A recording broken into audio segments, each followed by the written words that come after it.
Hello guys, आपका हमारे channel NCERT mathematics classes में स्वागत है।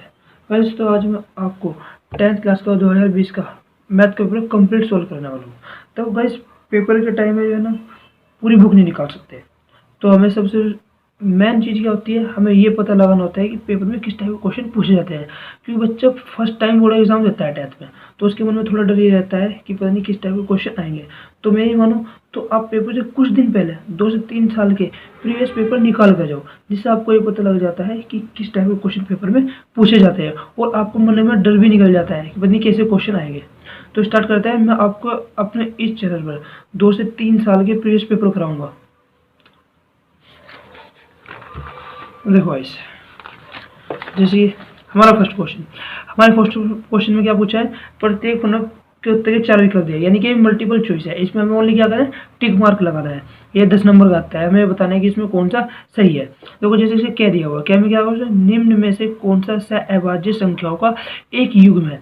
सहअभाज्य संख्या किसे बोल रहा है, सहअभाज्य उसको बोलते हैं जो किसी भी नंबर से डिवाइड न होता हो। देखो जैसे कि मैं आपको बताऊं, जैसे कि ये फर्स्ट है इसमें, यानी कि फर्स्ट कौन सा है, फर्स्ट है मेरा 1435, और जो मेरा सेकंड है वो मेरा क्या है, वो है मेरा 18 और 25, और जो मेरा थर्ड है वो क्या दिया हुआ है उसने 31 और 93, और जो मेरा फोर्थ पार्ट है वो क्या दिया हुआ उसने उसने दिया 32 और 62। देखो गाइस, उसने क्या पूछा है, उसने कहा कौन सा सहअभाज्य संख्याओं का एक युग्म है। हमें पता है सहअभाज्य उसे बोलते हैं जो किसी और से डिवाइड ना हो। देखो जैसे 7 दूनी 14 और 7 पंजे 35, यानी कि इन्हें 7 डिवाइड कर रहा है दोनों नंबर को, यानी कि ये तो हो नहीं सकता।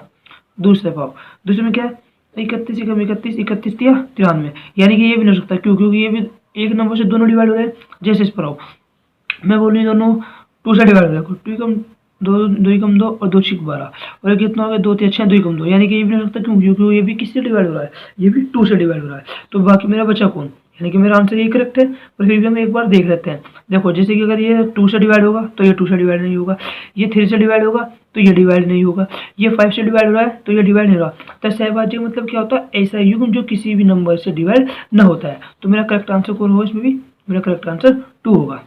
देखो क्वेश्चन नंबर 2, उसने कहा एक बिंदु 7-6 और 3-4 को मिलाने वाली रेखा को 1:2 के अनुपात में अंत विभाजित करता है। बिंदु संबंधित होंगे, यानी कि हमें बताना है कि वे कौन से चतुर्थांश में होंगे। हमें चतुर्थांश में हम जब भी बता सकते हैं, पहले हमें ये पता हो कि वे बिंदु कौन से हैं। देखो गाइस, हमने चैप्टर नंबर 6 पढ़ा है निर्देशांक ज्यामिति। उसमें क्या था कि अगर कोई लाइन, यानी कि अगर हमारे पास कोई लाइन है और उसके क्या कोई बिंदु है, एंड पॉइंट से मैंने ए मान लिया और पॉइंट मैंने क्या मान लिया बी है, जिसके पॉइंट क्या है, ये होता है 7 में -6, और ये क्या है, ये है मेरा 3 में 4। तो देखो गाइस, क्या उसने को मिलाने वाले रेखाखंड को 1:2 के अनुपात में विभाजित करता है, तो बिंदु संबंधित है। अनुपात में विभाजित कब होगा, जब कोई ऐसा पॉइंट होगा जो इस लाइन को 2 भाग में डिवाइड करता है। मैंने मान लिया वो पॉइंट क्या है, वो पॉइंट यह है, उसको पॉइंट मैंने मान लिया वे एक्स वे वाई है। तो देखो उसने क्या है, उसने कहा 1:2 में विभाजित करता है, यानी कि एक को एक पार्ट में, दूसरे को 2 पार्ट में क्या करता है, डिवाइड करता है। मैंने मान लिया ये मेरा क्या है 1 है और ये मेरा क्या है 2 है। तो गाइस, आपने इसमें फॉर्मूला पढ़ा होगा कि अगर कोई भी बिंदु किसी लाइन को 2 भागों में विभाजित करता है, तो उसके लिए हमारे अगर पॉइंट निकालने हो कि वह पॉइंट कौन सा आता है जो उसको अंत विभाजित करता है, तो उसके लिए फॉर्मूला क्या आता है, ये मेरा x1 होता है, ये मेरा y1 होता है, ये मेरा x2 होता है, ये मेरा क्या होता है y2, और ये मेरा होता है m1 और ये होता है m2। तो फॉर्मूला क्या होता है x y निकालने के लिए, x y इक्वल क्या होता है m1 x2 plus m2 x1, और अपोन में क्या होता है, अपोन में होता है m1 प्लस के m2। y निकालने के लिए क्या होता है m1 y2 plus m2 y1, और अपोन में होता है m1 प्लस का m2। गाइस क्या होता है, ये मेरा पॉइंट निकालने के लिए होता है कि वह पॉइंट कौन है जो इसको अंत विभाजित करता है। तो वैल्यू रख के देखते हैं, ये मेरा क्या हो गया, ये मेरा होगा एक्स वाई इक्वल, देखो m1 कितना है, m1 है मेरा 1 मल्टीप्लाई, और x2 कितना है, x2 है मेरा 3, प्लस m2 कितना है मेरा, m2 है मेरा 2, और मेरा x1 कितना है, x1 है मेरा 7, और अपन m1 अपन m2, m1 कितना है 1 और m2 कितना है 2। इस पर आ जाओ, m1 कितना है मेरा 1 और y2 कितना है, y2 है मेरा 4, प्लस m2 कितना है, m2 मेरा 2 है, और y1 कितना है, y1 है मेरा 6, और अपन में कितना है 1 प्लस के 2। देखो एक्स वे वाई इक्वल 3 एकम 3 और प्लस 7 दूनी 14 और ऊपर में कितना हो गया 3, ये भी कितना हुआ 4 एकम 4 और देखो प्लस माइनस ये माइनस हो गया 6 दूनी 12 और ऊपर में कितना हो गया 3। तो x y equal x y किसके इक्वल हो जाएगा मेरा, ये हो गया मेरा 17/3 और ये हो गया मेरा 12 में 4 गए माइनस के 8/3। तो गैस क्या है ये मेरे पॉइंट निकल कर आ गया, यानी कि जो ये मेरे पॉइंट है जो इस लाइन को 1:2 के अनुपात में क्या करता है विभाजित करता है। अब जो गैस उसने हमारे से क्वेश्चन में पूछा है कि वो किस चतुर्थांश में है, यानी कि प्रथम द्वितीय तृतीय चतुर्थ। तो गैस हमें पता है हमारे पास 4 चतुर्थांश होते हैं। कौन से होते हैं हमारे पास 4 चतुर्थांश होते हैं। ये क्या होता है फर्स्ट होता है, ये क्या होता है सेकंड होता है, ये थर्ड होता है और ये क्या होता है फोर्थ होता है। देखो गाइस हमें पता है ये मेरा एक्स एक्सिस होता है और ये मेरा एक्स नेगेटिव होता है और ये मेरा क्या होता है वाई होता है और ये वाई मेरा क्या होता है वाई डैश होता है, यानी कि वाई नेगेटिव होता है। अब देखो जो मेरे हमेशा पॉइंट क्या है, ये तो मेरा एक्स है और ये मेरा क्या है ये मेरा वाई है। अब देखो गाइस उसने क्या होगा कि यानी कि किस चतुर्थांश में है, देखो एक्स ये मेरा क्या हो गया एक्स हो गया, ये मेरा क्या हो गया वाई हो गया। तो गाइस देखो एक्स कहाँ पर है, एक्स मेरा कौन सा डायरेक्शन है ये वाली, यानी कि जो मेरा पहला पॉइंट ये है तो क्या है इस डायरेक्शन में, यानी कहाँ पड़ेगा इस डायरेक्शन में पड़ेगा। और जो मेरा ये क्या है यानी कि वाई मेरा क्या है माइनस में, और वाई माइनस में क्या होता है तो पॉजिटिव होता है और यहाँ का होता है वाई नेगेटिव होता है। तो गाइस मेरा नेगेटिव यानी कि मेरा माइनस का 8/3 का है माइनस में, तो यानी कौन सा चतुर्थांश पड़ा हो, तो यानी कि मैं क्या कह सकता हूँ कि जो ये पॉइंट हो किस चतुर्थांश में होंगे, ये मेरे चतुर्थांश में होंगे। दो थोड़ा क्वेश्चन वैसे में क्या है 5 सेंटीमीटर त्रिज्या के वृत्त पर उसके केंद्र से 13 सेंटीमीटर दूर स्थित एक बिंदु से खींची गई स्पर्श रेखा की लंबाई ज्ञात कीजिए।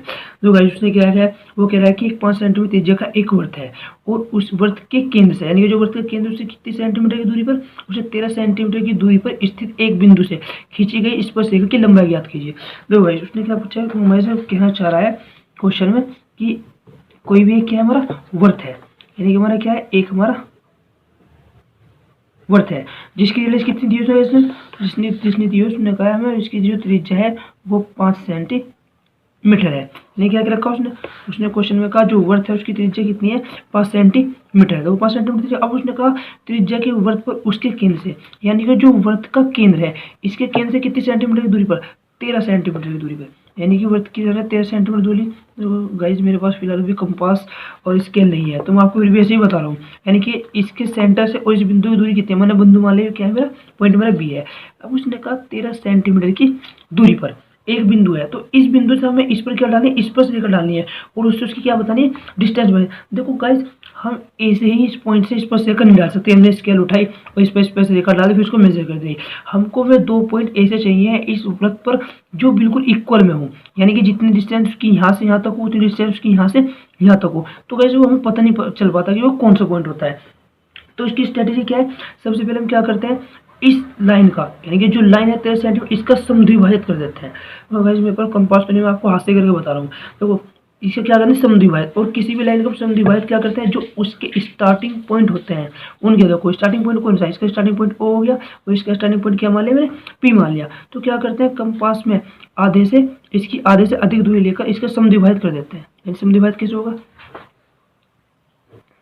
यहाँ पर स्टैंड रखी क्या कर दिया इसका समद्विभाजित कर दिया, इसका क्या है समझा, यानी कि जो ये पॉइंट आया ये मेरा क्या है इसका समद्विभाजित है, यानी कि बिल्कुल मैंने पॉइंट एम मान लिया, यानी कि इस लाइन के बीच में क्या बिल्कुल सेंटर में है। तो ऐसे क्या हम डिस्टेंस लेंगे, ये तो मैं एम ओ डिस्टेंस लूँ कंपास में या एम पी डिस्टेंस लूँ। तो भाई थोड़ा मैंने हाथ से बनाया था थोड़ा पॉइंट इधर उधर हो गया। तो क्या करें ये डिस्टेंस ली और हम क्या लें एक वर्थ खींच देंगे जो क्या होगा इन दोनों पॉइंट से होगा जाएगा। डकार बन गया मेरे पास कंपास नहीं, अब आप कंपास तो बिल्कुल इक्वल आएगा। अब देखो गाइस मुझे मेरे 2 पॉइंट मिल गए, यानी कि मेरे पॉइंट कौन से हैं P और Q। मेरे पॉइंट क्या माने P और Q माने, यानी कि ये मेरे में 2 पॉइंट हैं जहां पर मैं इस बिंदु से स्पर्श रेखा डाल सकता हूँ। तो हम क्या करेंगे इससे स्पर्श रेखा डाल देंगे।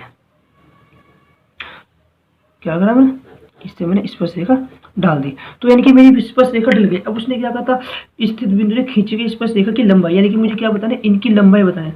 देखो गाइस जब आप कंपास से बनाकर देखोगे तो मैं बता रहा हूँ इसका आंसर जो आएगा वो 12 सेंटीमीटर आएगा, यानी कि जो इसकी लंबाई होगी कितनी होगी 12 सेंटीमीटर होगी, इसकी भी कितनी होगी 12 सेंटीमीटर होगी। तो गाइस जब आप कंपास चलेंगे तो आपको आंसर पता लग जाएगा। तो आप खैर मुझे उम्मीद है कि आप लग गया होगा कि कैसे क्वेश्चन को करना है, ठीक है। तो वैसे नेक्स्ट पे देखते हैं। लो गाइस नेक्स्ट में क्या पूछा है उसने हमारे से, उसने में कहा यदि x tan 45 डिग्री और cos 60 डिग्री इक्वल है sin 60 डिग्री cot 60 डिग्री, तो किसकी वैल्यू फाइंड करनी है, हमें x की वैल्यू फाइंड करनी है। तो गाइस उसने क्या दिया है, उसने हमें इसमें क्या दिया है, उसमें कह रहा है तो गाइस उसने क्या दिया, उसने कहा x tan 45 डिग्री और cos 60 डिग्री इक्वल होता है sin 60 डिग्री और कोट 60 डिग्री। तो कैसे हमें किसकी वैल्यू फाइंड करनी है, मुझे यहाँ x की वैल्यू फाइंड करनी है। तो कैसे तुम्हें सबको पता होगा, टेबल है हमारी, उसमें हमारी tan 45 कोस 60 sin 30 सबकी वैल्यू दी हुई थी। तो देखते हैं, तो देखो x tan 45 की वैल्यू क्या होती है गाइस, हमें पता है, सबको पता है tan 45 की वैल्यू क्या होती है, 1 होती है। अब देखो कोस 60 की वैल्यू क्या होती है, कोस 60 की वैल्यू होती है 1/2 इक्वल sin 60 की वैल्यू कितनी होती है, sin 60 की वैल्यू होती है √3/2। कोट 60 की वैल्यू क्या होती है, जो tan 30 की वैल्यू होती है वो कोस 60 की वैल्यू होती है। कोट 30 tan 30 की वैल्यू क्या होती है 1/√3, तो कोट 60 की वैल्यू क्या होगी 1/√3। देखो इससे भी क्या हुआ, कैंसिल हो गया, इन तीनों की मल्टीप्लाई करें, अगर मैं x की 1 में करूँगा तो क्या होगा, x ही आएगा और अपॉन में 2 इक्वल में क्या बचा 1/2। दो गाइस इक्वल में तो क्रॉस मल्टीप्लाई हो जाएगी, इसकी यहाँ पर और इसकी यहाँ पर, यानी कि इसकी यहाँ पर हो जाएगी उसकी यहाँ पर, तो यानी कि ये वहाँ पर जाएगा, दोनों क्या जाएगा डिवाइड, यानी कि x बराबर क्या आ जाएगा इसमें, x बराबर मेरा क्या है 1। तो यानी कि जो मेरा इसका आंसर होगा क्या होगा 1, करेक्ट आंसर होगा। जो गाइस सेकंड क्वेश्चन देखते हैं, सेकंड क्वेश्चन में उसने मुझे क्या पूछा है, गाइस उसने कहा एक कार के दो वाइपर जो एक दूसरे को आच्छादित नहीं करते हैं, प्रत्येक वाइपर के पत्ती की लंबाई 8 सेंटीमीटर है और जो 120 डिग्री के कोण तक घूमकर सफाई कर सकता है, पत्तियों के प्रत्येक व्यवहार पर साफ हुए भाग का क्षेत्रफल ज्ञात कीजिए। जो गाइस आपने कार का शीशा देखा होगा, कार का शीशा कैसे होता है, हमारा कार का शीशा मेरा ऐसा होता है और उस पर क्या लगा है, दो वाइपर लगे रहते हैं जो शीशों को साफ करते हैं ना, ऐसे ऐसे वो हमारे क्या होते हैं वाइपर होते हैं। यानी कि मैंने क्या मान लिया, ये दो मेरा वाइपर है, एक तो वाइपर मेरा ये हो गया और एक वाइपर क्या हो गया मेरा ये हो गया। तो वैसे उसने क्या कहा है, उसने कहा एक कार के दो वाइपर हैं जो एक दूसरे को आच्छादित नहीं करते, आच्छादित करने का मतलब क्या है कि वे कभी भी एक दूसरे को नहीं काटते। प्रत्येक वाइपर की पत्ती की लंबाई कितनी आर है, यानी कि जो इनकी डिस्टेंस है वो कितनी है आर है, इसकी भी कितनी है डिस्टेंस आर है। अब उन्होंने कहा जो 120 डिग्री के कोण तक घूमकर सफाई कर सकते हैं, यानी कि जो गैस ऐसे चलते हैं ना, तो यानी कि कैसे घूम सकते हैं 120 डिग्री के एंगल पर घूमते हैं, यानी कि भी क्या आएगा ऐसे घूमेगा। अब उसने क्या है पत्तियों को अंदर घुमा सफाई कर सकते हैं, पत्तियों के प्रत्येक व्यवहार पर साफ किए हुए भाग का क्षेत्र ज्ञात किया। तो यानी कि गाइस जो ऐसे घूमकर साफ करेंगे, यानी कि ऐसे ये घूमेगा और ऐसे ये घूमेगा, तो ये जितना साफ करेंगे उसका क्या पूछा हमारे से क्षेत्रफल पूछा है। जो गाइस हमने चैप्टर नंबर 12 पढ़ा है वृत्तों संबंधित क्षेत्रफल, उसमें आपने पढ़ा होगा त्रिज्याखंड, ठीक है। देखो ये भी एक त्रिज्याखंड है और ये भी क्या है एक त्रिज्याखंड है। तो गाइस उसने मुझे एंगल कितना दिया, उसने कहा 120 डिग्री, यहाँ भी कितने डिग्री का बंदा है 120 डिग्री। देखो गाइस उसने कहा कि इन दोनों वाइपर द्वारा साफ किया गया क्षेत्रफल फाइंड करो, यानी कि कितना क्षेत्रफल फाइंड करेगा। देखो गाइस ये भी त्रिज्याखंड है और ये भी क्या है त्रिज्याखंड है, तो मैं क्या बता सकता हूँ साफ किया गया क्षेत्रफल किसके इक्वल होगा, दो त्रिज्याखंड के क्षेत्रफलों के इक्वल होगा। तो सबसे पहले उसने मुझे क्या दे रखा है लिख देते हैं डे, उसने मुझे क्या दे रखा है, सबसे पहले मेरी त्रिज्या, उसने त्रिज्या क्या दी, उसने मुझे त्रिज्या 8 सेंटीमीटर दी और जो थीटा है मेरा वो कितना दिया 120 डिग्री। अब देखो भाई उसने मेरे से क्या पूछा है, उसने क्वेश्चन में कहा है पत्तियों के प्रत्येक व्यवहार पर साफ किए हुए भाग का क्षेत्रफल ज्ञात करें, यानी कि जितना क्षेत्रफल वो साफ करेगा उसका क्षेत्रफल पूछा है। तो क्या करें वाइपर द्वारा साफ किए गए भाग का क्षेत्रफल। तो वैसे क्या होगा इक्वल, दो त्रिज्याखंड बने, एक त्रिज्याखंड ये है और दूसरा त्रिज्याखंड ये है, तो क्या हो जाएगा 2 मल्टीप्लाई त्रिज्याखंड का क्षेत्रफल।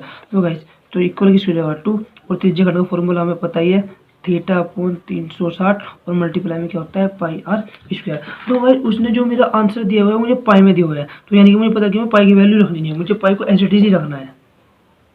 तो क्या हो गया 2 मल्टीप्लाई, तो थीटा कितना है मेरा, थीटा है मेरा 120 डिग्री अपॉन में कितना 360 डिग्री, पाई को एज इट इज रखें और आर स्क्वायर, तो जो मेरा आर है वो तो आर ही, तो आर स्क्वायर था तो उसको क्या हुआ आर का स्क्वायर। देखो 0 से 0 कैंसिल और 12 36, यानी ऊपर तो कितना बचा है मेरा 2/3 और पाई आर स्क्वायर, ये क्या है मेरा गाइस आंसर। तो यानी कि जो मेरा करेक्ट आंसर होगा वो कौन सा होगा, फोर्थ होगा।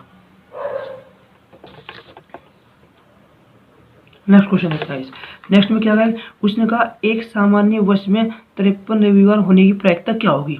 यानी कि एक सामान्य वर्ष कितने साल होता है, 365 दिन का होता है। अब उसने कहा एक सामान्य वर्ष में 53 रविवार होने की प्रायिकता क्या होगी। यानी कि हमारे से पूछा है कि एक सामान्य वर्ष में 53 रविवार होने की प्रायिकता क्या होगी। तो गाइस हमें पता है एक साल में यानी कि एक वर्ष में कितने दिन होते हैं, एक वर्ष में कितने दिन होते हैं, 365 दिन होते हैं। अब देखो गाइस कितना होता है, यानी कि एक वर्ष में 365 दिन होते हैं और एक साल में यानी प्रत्येक साल 365 दिन होते हैं और एक सप्ताह में कितने। उसने हमारे से रविवार पूछे ना, उसने हमारे से रविवार पूछा है, तो हम बताएंगे कि एक सप्ताह में 7 दिन होते हैं, 7 दिन होते हैं। और गाइस देखो एक सप्ताह में कितने दिन होते हैं, 7 दिन होते हैं और 7 दिन में कितने रविवार होते हैं, 7 दिन में एक रविवार होता है। तो वैसे हम सबसे पहले देखेंगे 365 दिन में कितने सप्ताह होंगे। हमें पता है हमारे एक सप्ताह में 7 दिन होते हैं, तो टोटल कितने दिन हमारे 365। तो यानी कि अगर मैं 365 को किससे डिवाइड कर दूं, मैं 7 से डिवाइड करता हूं, तो 7 पंजे 35 1 5 7 दूनी 14। तो यानी गाइस यू कितना बच गया 1, यानी गाइस 365 दिन, यानी कि कितने 365 दिन में कितने सप्ताह होते हैं, मेरे 52 सप्ताह होते हैं और एक दिन क्या रहेगा, मेरा शेष रह गया। अब उसने कहा मुझसे रविवार ही पूछा है, यानी कि 52 सप्ताह होंगे तो रविवार भी कितने होंगे, 52 होंगे। पर यानी कि जो एक दिन बचा है इसमें संडे नहीं होगा, इसमें क्या होगा, इसमें ये तो सोमवार मंगलवार बुधवार कुछ भी हो सकता है पर संडे नहीं होगा। अब उसने क्या कहा, उसने हमारे से पूछा है 53 रविवार होने की प्रायिकता क्या होगी। अब देखो गाइस 365 दिन थे, यानी कि 365 दिन में जो उसने मुझसे इतवार की पूछी है, रविवार की पूछी है, तो गाइस देखो एक दिन तो शेष रहेगा, यानी कि एक दिन तो होगा नहीं, क्योंकि एक दिन में क्या संडे नहीं हो सकता। तो कितने दिन हो गए टोटल, 364 दिन दे गए। क्योंकि मेरा प्रायिकता का फॉर्मूला क्या होता है गाइस, मेरा जो प्रायिकता का फॉर्मूला होता है वो होता है अनुकूल परिस्थिति और अपोन में होता है कुल परिस्थिति। यानी कि अनुकूल परिस्थिति का मतलब क्या होता है, जो हमारे उसमें हमारे हक में है उसको क्या बोलते हैं, अनुकूल परिस्थिति। और कुल परिस्थिति यानी कि उसकी कितनी घटनाएं हो सकती हैं। तो वैसे में क्या क्या पूछा है उसने हमारे से, उसने कहा 53 रविवार होने की प्रायिकता फाइंड करो। तो यानी कि 53 रविवार होने की प्रायिकता। गैस क्या होगी 53 रविवार होने की प्रायिकता, मैंने अभी आपको फॉर्मूला बताया।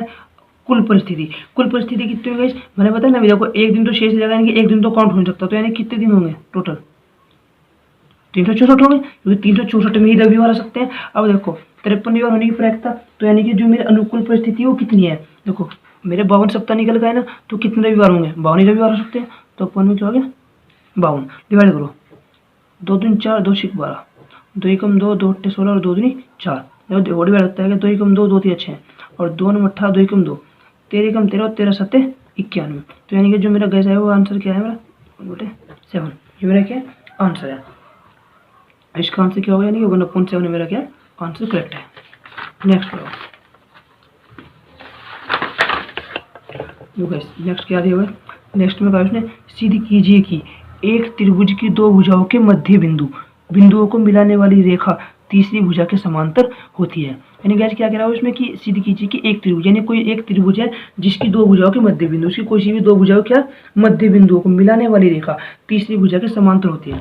देखो गैस क्या कहा उसने क्वेश्चन में, वो कह रहा है कि कोई भी एक, ये क्वेश्चन नंबर 2 है, वो है इसमें हमें सोल्व करके दिखाना पड़ा। अब तक तो हमारे क्या थे, ये ओनली हमारे टिक मार्क के थे, यानी कि हमने टिक मार्क में जो भी कर दिया, चाहे मैं ना पता हमने तुक्का भी मार दिया अगर, और जो मेरा टिक मार्क में सही होगा वो सही होगा। पर गाइस जो इसमें नंबर क्या है ये हमें सोल्व करके दिखाने पड़ेंगे, यानी कि इसका आंसर क्या होगा। तो देखते हैं इसमें क्वेश्चन में क्या पूछा हमारे से। क्वेश्चन नंबर ये मेरा 2 है, इसका क्या दिया हुआ है क्या। तो गाइस क्या कहा क्वेश्चन में, उसने क्वेश्चन में कहा कि किसी सिद्ध कीजिए कि एक त्रिभुज की, यानी क्या है मेरा कोई भी एक त्रिभुज है, मैं त्रिभुज माने मैंने क्या है मेरा ए बी और सी है। उसने कहा किसी भी त्रिभुज की दो भुजाओं के मध्य बिंदु, देखो त्रिभुज में कितनी भुजाएं होती है, एक यू यानी 3 भुजाएं होती है। उसने कहा किसी भी दो भुजाओं के मध्य बिंदु, यानी कि मध्य बिंदु कौन सा होगा मेरा, देखो मेरा मध्य बिंदु कौन सा होगा, एक तो मेरा मध्य बिंदु ये हो गया और दूसरा मध्य बिंदु मेरा क्या हो गया, ये हो गया। यानी कि मैंने क्या माना, मेरा मध्य बिंदु P और Q है। वैसे क्या कहा उसने, किन्हीं भी दो भुजाओं के मध्य बिंदु को मिलाने वाली रेखा, यानी कि जो क्या है मध्य बिंदु है, इनको मिलाने वाली रेखा तीसरी भुजा को, बिंदु वाले तीसरी भुजा के समांतर होती है। यानी कि कह रहा है कि यानी कि इन दोनों भुजाओं के मध्य बिंदु को मिलाने वाली रेखा, यानी कि रेखा मिलाई, ये रेखा इसकी क्या होती है, समांतर होती है। देखो गाइस आपने चैप्टर 6 में पढ़ा होगा त्रिभुज में, थेल्सपर में। मैं थेल्सपर में क्या कहती थी, मैं थेल्सपर में कहती थी कि ये दोनों समांतर हैं, कि ये दोनों समांतर होगी। तो अगर ये दोनों समांतर हैं तो इनका अनुपात क्या बताता है, यानी कि इस साइड का, इस पूरी साइड का, इस साइड का अनुपात क्या होता है, इक्वल होता था। यानी कि अगर मेरी ये दोनों भुजाएं समांतर हैं तो इनका अनुपात क्या होना चाहिए था, इक्वल होना था। अब गाइस जो मेरे से अपोजिट पूछ रहा है वो ये कह रहा है कि दिखाइए कि ये दोनों क्या है, समांतर है। तो गाइस अगर मैं इन दोनों भुजाओं का अनुपात इक्वल दिखा दूं कि इसका अनुपात इसके इक्वल है, तो 100% मैं क्या कह सकता हूँ कि ये दोनों क्या होंगे, समांतर होंगे। देखो गाइस सॉल्यूशन में करने क्या स्टडी है, सबसे पहले गाइस हम क्या लिखेंगे, दिया है, यानी कि जो हमें दे रखा है, क्या दिया उसने, दिया है, क्या दे रखा है देखो, उसने हमें दे रखा त्रिभुज, त्रिभुज ABC में, यानी त्रिभुज क्या है मेरा, ABC है, जिसकी भुजा, त्रिभुज ABC में जिसकी भुजा AB तथा AC का, AB तथा AC का मध्य बिंदु P तथा Q है। तो गाइस हो गया ना, AB का, यानी कि त्रिभुज है मेरा ABC, इस जिसकी भुजा क्या, AB व AC का मध्य बिंदु क्या, P, क्योंकि उसने क्वेश्चन में कहा, उसने पहले कह दिया है कि सीधी कीजिए एक त्रिभुज की दो भुजाओं के मध्य बिंदु, यानी कि मध्य बिंदु मुझे क्या हुआ है, दिया हुआ है। और दूसरा क्या होता है, ज्ञात करना है, यानी कि सिद्ध करना है। क्या सिद्ध करके दिखाना है, सिद्ध करना है। देखो गाइस मुझे क्या सिद्ध करके दिखाना है, मुझे दिखाना है जो मेरा PQ है, यानी कि जो मेरा PQ है वो क्या है, समांतर है BC के, मुझे सिद्ध करके दिखाना है। उपपत्ति, उपपत्ति, देखो उपपत्ति में क्या है गाइस, देखो गाइस उसने क्या है, त्रिभुज में दिया, उसने कहा है कि दिखाई कि दोनों क्या है, समांतर है। अगर मैं किसी तरह इन दोनों भुजाओं का अनुपात इक्वल दिखा दूं तो मैं क्या कह सकता हूँ, दोनों क्या होंगे, समांतर है। तो त्रिभुज मेरा क्या है, ABC है, त्रिभुज ABC में, देखो गाइस त्रिभुज ABC में क्या है, यानी कि मैं मान के चलता हूँ कि जो मेरा AP है, अगर ये दोनों समांतर हैं तो यानी कि मेरा जो AP अनुपात है वो BP अनुपात से क्या होगा, इक्वल होगा, यानी कि AP इक्वल होगा BP के, क्योंकि आगे क्वेश्चन नंबर सेकंड, यानी कि इसका अनुपात इसके अनुपात क्या होगा, इक्वल होगा। यानी कि जो अनुपात है, अगर ये मध्य बिंदु है तो जैसी बात है इस लाइन को, हमें पता है अगर कोई भी मेरे पास लाइन है और कोई मध्य बिंदु है बीच का, तो ऐसी बात है जो ये डिस्टेंस है, ये डिस्टेंस क्या होगी, दोनों इक्वल होगी। तो उसने कहा ना दोनों मध्य बिंदु है, तो 100% जो इसका अनुपात होगा इसका अनुपात क्या होगा, इक्वल होगा।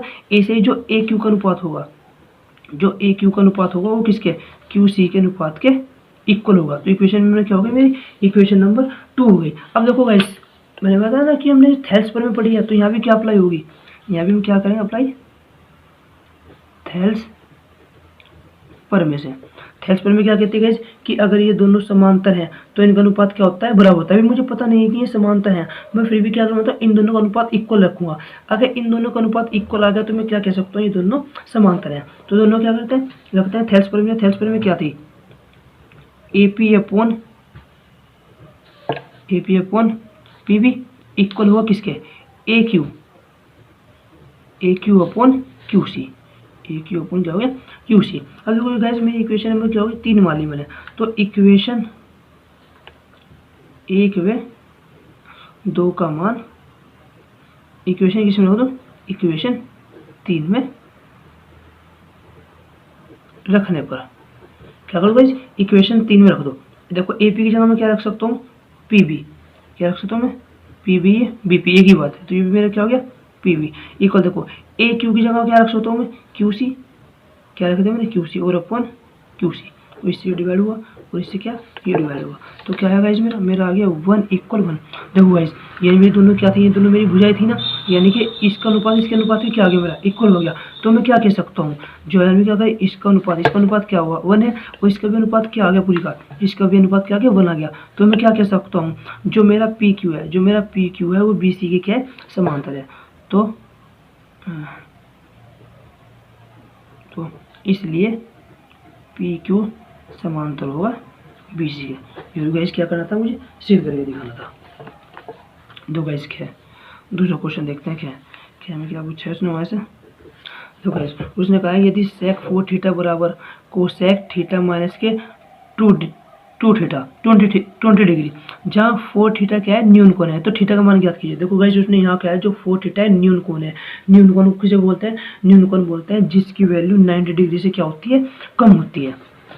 तो उसने क्या दिया हुआ है इसमें क्वेश्चन में, तो उसमें क्वेश्चन में दिया है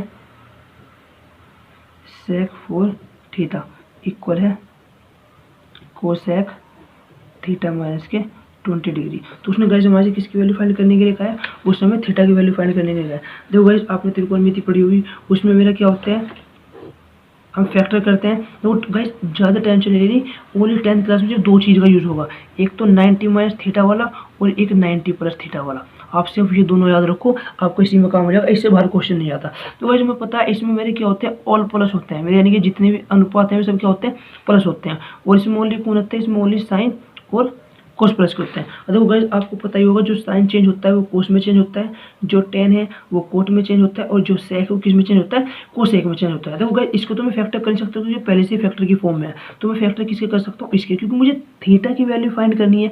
और थीटा की वैल्यू मैं जब भी फाइंड कर सकता हूँ जब यहाँ से सेक और कोसेक की हो जाए, खत्म हो जाए। तो मैं किसके फैक्टर कर दूंगा, सेक के कर दूंगा, क्योंकि कोसेक के तो पहले से ही हुए हैं।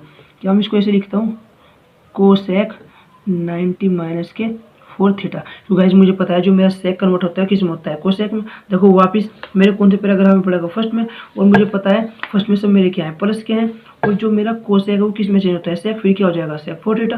तो इक्वल किसके, कोसेक थीटा माइनस के 20 डिग्री। तो कोसेक से क्या हुआ, कोसेक कैंसिल, यानी कितना बचा 90 माइनस के 4 थीटा और इक्वल में थीटा माइनस के 20 डिग्री। देखो गाइस मुझे थीटा की वैल्यू फाइंड करनी है, तो थीटा को एक साथ ले जाऊंगा और साइन नंबर को क्या लेंगे इधर। देखो ये माइनस का इस ऊपर ले जाते हैं, ये ऊपर जाके हो जाएगा, यानी कि ये तो बचा इधर थीटा और ऊपर जाके हो गया प्लस का 4 थीटा इक्वल में। देखो गाइस ये उधर चला गया, कहाँ जाएगा इधर, तो 90 प्लस के 20 डिग्री, दोनों क्या होगा डिग्री, तो कितना होगा 5 थीटा और इक्वल में कितना होगा 110 थीटा। इसकी मल्टीप्लाई इसके कायम आगा, इस बिगाड़े में आ जाएगा, तो यानी कि थीटा इक्वल क्या हो जाएगा 110 डिग्री अपॉन में 5 डिवाइड कर दो, 5 2 10 और 5 2 10। तो यानी कि जो थीटा आया है वो मेरा कितना है 22 डिग्री। तो गाइस मैंने कहा था ना, उसने कहा ना जो मेरा 4 थीटा है वो क्या है न्यून कोण है, और मैंने आपको बताया था जो मेरी थीटा की वैल्यू होगी वो 90 डिग्री से क्या आएगी, कम ही आएगी। नेक्स्ट क्वेश्चन देखो गाइस, नेक्स्ट क्वेश्चन में क्या आएगा, उसने कहा है ABCD 14 सेंटीमीटर भुजा का एक वर्ग है, और ABCD को केंद्र मानकर 4 समान वृत्त इस प्रकार खींचे गए हैं कि प्रत्येक वृत्त शेष 3 वृत्तों में से 2 वृत्तों को बाह्य रूप से स्पर्श करता है, जैसे कि चित्र में दिखाया गया है। छायांकित भाग का क्षेत्रफल ज्ञात करो। दो गाइस क्या दिया, उसने मुझे एक वर्ग दिया है। वर्ग किसे बोलते हैं, इसकी चारों साइड क्या होते हैं, इक्वल होते हैं, यानी कि ये आपस में क्या होती है, बराबर होती है। अब उसने कहा इसके चारों चीजें ABCD कौन हो गया, ABCD केंद्र मानकर 4 समान वृत्त इस प्रकार खींचे जाते हैं, यानी कि केंद्र मानकर 4 वृत्त खींचे गए, एक इससे एक इससे एक इससे एक इससे, शेष 3 वृत्तों में से 2 वृत्तों को बाह्य रूप से स्पर्श करता है। यानी कि जो एक वृत्त है, यानी कि जिसमें ये वृत्त खींचा हो, ये अपने आप को छोड़कर शेष 2 वृत्तों क्या करता है, इन 3 में से 2 को करता है बाह्य स्पर्श करता है। देखो जैसे कि ये वृत्त हो गया, ये कहा ये दोनों को यहाँ टच करा, ये वाला वृत्त ओनली इन दोनों को टच करा, ये वाला इन दोनों को टच करा, और ये वाला किसे, इसको टच कर रहा है। तो उसने क्या कहा, जैसे कि चित्र में दर्शाया, तो छायांकित भाग का क्षेत्रफल ज्ञात करो, यानी कि जो ये छायांकित है इसका क्या करना है, मुझे क्षेत्रफल फाइंड करना है। क्या दिया हुआ इसने, उसने दिया मेरा पॉइंट गया। तो भाई उसने मुझे क्या दिया, उसने मुझे एक वर्ग दिया हुआ है। क्या दिया हुआ उसने मुझे, एक वर्ग दिया गया है, जो क्या है ABC और D। अगर उसने जो इसकी डिस्टेंस दी है वो कितने दी है, देखिए 14 सेंटीमीटर, पूरे कितने 14 सेंटीमीटर, इसकी भी 14 सेंटीमीटर, इसकी भी 14 सेंटीमीटर, इसकी भी कितनी हुई 14 सेंटीमीटर। इन जो मेरे चारों पॉइंट है ना वो क्या मानते हैं, इसको जो मान का एक वृत्त खींचा है, एक वृत्त यहाँ, एक वृत्त ऐसे खींचा है, और एक वृत्त कैसे खींचा है, ऐसे खींचा है, और एक वृत्त कैसे खींचा का उसने, ऐसे खींचा का, इसको टच नहीं करना। अब देखो गाइस मुझे पता है, उसने कहा छायांकित भाग का क्षेत्रफल, यानी कि ये जो भाग रह गया वर्ग के अंदर उसका क्या फाइंड करना है, क्षेत्रफल फाइंड करना है। देखो गाइस ये मेरा त्रिज्यीय खंड बनना है, क्या एक त्रिज्यीय खंड मेरा क्या हो गया, ये हो गया, और एक त्रिज्यीय खंड क्या हो गया मेरा, ये हो गया, और एक त्रिज्यीय खंड कौन सा है मेरा, ये हो गया, और एक त्रिज्यी खंड कौन सा है मेरा, ये। तो वो 4 त्रिज्यी खंड है क्या, 1 2 3 4 त्रिज्यी खंड है। तो भाई अगर मैं वर्ग के क्षेत्रफल में से 4 त्रिज्यी खंड का क्षेत्रफल माइनस कर दूं तो क्या मेरा छायांकित भाग का क्षेत्रफल आ सकता है। तो देखो गाइस आपको पता होगा जो वर्ग होता है, क्योंकि मुझे त्रिज्यी खंड का फॉर्मूला है, और त्रिज्यी खंड का फॉर्मूला क्या होता है मेरा, थीटा अपॉन 360 और मल्टीप्लाई होता है पाई आर स्क्वायर। यानी कि उसके लिए तो मुझे थीटा चाहिए और एक क्या चाहिए, आर चाहिए। यानी कि मुझे जो वर्त है उसकी क्या चाहिए, त्रिज्या। तो गाइस पूरा कितना है, 14 सेंटीमीटर है। तो ये हाफ कितना होगा, 2 वर्त है, तो यानी कितना होगा, 13 सेंटीमीटर। तो गाइस उसने वैसे क्वेश्चन में दिया हुआ भी है कि ये क्या है, 7 सेंटीमीटर, ये है 7 सेंटीमीटर। तो मुझे पता लग गया जो मेरी त्रिज्या है वो कितनी है, 7 सेंटीमीटर। और देखो गाइस ये वर्ग है, और वर्ग की चारों साइड इक्वल होती हैं, और हमें पता है इसका प्रत्येक कोण कितने डिग्री का होता है, 90 डिग्री का होता है। जो चीज़ हमें चाहिए थी यानी कि हमें मिल चुकी। त्रिज्या कितनी है, त्रिज्या रहेगी मेरी 7 सेंटीमीटर, और जो मेरा एंगल है वो थीटा कितना है, वो हो गया 90 डिग्री। अगर गाइज मुझे छायांकित भाग का क्षेत्रफल ज्ञात करना है, यानी इस छायांकित भाग का, अगर गाइज मैं वर्ग के क्षेत्रफल में 4 त्रिज्यी खंड का क्षेत्रफल माइनस कर दूं तो क्या होगा, मेरा छायांकित भाग का क्षेत्रफल निकल कर आ जाएगा। तो देखते हैं क्या निकालना है, छायांकित भाग का क्षेत्रफल। तो गाइज छायांकित भाग का क्षेत्रफल क्या होगा, अगर मैं वर्ग के क्षेत्रफल में से, वर्ग के क्षेत्रफल में से क्या माइनस कर दूं, 4 त्रिज्यी खंड का क्षेत्रफल क्या कर दूं, माइनस कर दूं त्रिज्यी खंड का क्षेत्रफल, तो मेरा क्या आएगा, मेरा छायांकित भाग का क्षेत्रफल निकल कर आ जाएगा। तो भाई देखो इक्वल, वर्ग का क्षेत्रफल क्या होता है, वर्ग का होता है भुजा स्क्वायर, भुजा स्क्वायर, और जो माइनस 4 त्रिज्यी खंड का फॉर्मूला क्या होता है, थीटा अपॉन 360 और मल्टीप्लाई में होता है पाई आर स्क्वायर। तो भुजा कितनी है, मेरी भुजा है 14 सेंटीमीटर, 14 सेंटीमीटर का स्क्वायर, माइनस 4 मल्टीप्लाई, थीटा की वैल्यू कितनी आई है मेरी 90 डिग्री, और कितना हो गया अपन 360, पाई की वैल्यू कितनी होती है, तो पाई की वैल्यू होती है 22/7, और जो मेरा आर है वो कितना दिया हुआ है, रेडियस दिए हुए में 7, यानी 7 का क्या हो जाएगा स्क्वायर। देखो 14 का स्क्वायर क्या होता है 196, माइनस 0 से तो 0 कैंसिल, और 9 चौक क्या हो गया 36 हो गया। देखो इस 4 से भी 4 क्या हो जाएगा, डिवाइड हो गया, तो यानी कितना है 22/7, और ये क्या हो गया मेरा 7 मल्टीप्लाई 7, इस 7 से 7 क्या हुआ, कैंसिल हुआ, तो यानी कि 196, 7 दूनी 14 का 4 लग गया, 7 14 15, ये मेरे 15 हो गया, यानी कितने बचे, मेरे बचे 42 सेंटीमीटर। यानी कि जो गाइस मेरा जो इसका क्षेत्रफल निकल गया छायांकित भाग को कितना निकल गया है 42 सेंटीमीटर, और यही क्या है मेरा आंसर है। नेक्स्ट देखो, नेक्स्ट में दिया उसने, एक थैले में 5 लाल गेंद तथा कुछ नीली गेंदें हैं। यदि एक नीली गेंद निकालने की प्रायिकता एक लाल गेंद निकालने की प्रायिकता की 2 गुनी है तो थैले में नीली गेंदों की संख्या क्या करनी है, ज्ञात करनी है। देखो कह रहा है कि एक थैला है गाइस, कोई भी क्या है, एक थैला है जिसमें 2 कलर की गेंद है, एक लाल कलर की गेंद है और एक नीले कलर की गेंद है। यानी कि एक थैला है उसमें 2 प्रकार की गेंद है, एक लाल और एक गेंद नीली। उसने कहा है जो 5 लाल गेंद है, यानी उस थैले के अंदर क्या है 5 तो लाल गेंद है और कुछ नीली गेंद है, यानी कि उसने हमें नीलियों की संख्या नहीं बताई कि नीली गेंदों की संख्या कितनी है। एक नीली गेंद निकालने की प्रायिकता एक लाल गेंद निकालने की प्रायिकता की क्या है 2 गुनी है, तो थैले में नीली गेंदों की संख्या ज्ञात की। यानी गाइस देखो जो लाल गेंद निकालने की प्रायिकता है, यानी कि जो नीली गेंद निकालने की प्रायिकता है वो डबल है किसकी, लाल गेंद निकालने की प्रायिकता की। तो गाइस सबसे पहले तो मुझे ये पता होना चाहिए कि कौन सी कितनी गेंद है। देखो मुझे लाल की तो संख्या पता है पर मुझे किसकी नहीं पता, नीली की नहीं पता। तो जिस चीज़ का हमें नहीं पता तो उसे हम क्या मानते हैं, एक्स मानते हैं। तो मैं क्या कहूँगा, माना थैले में नीली गेंदों की संख्या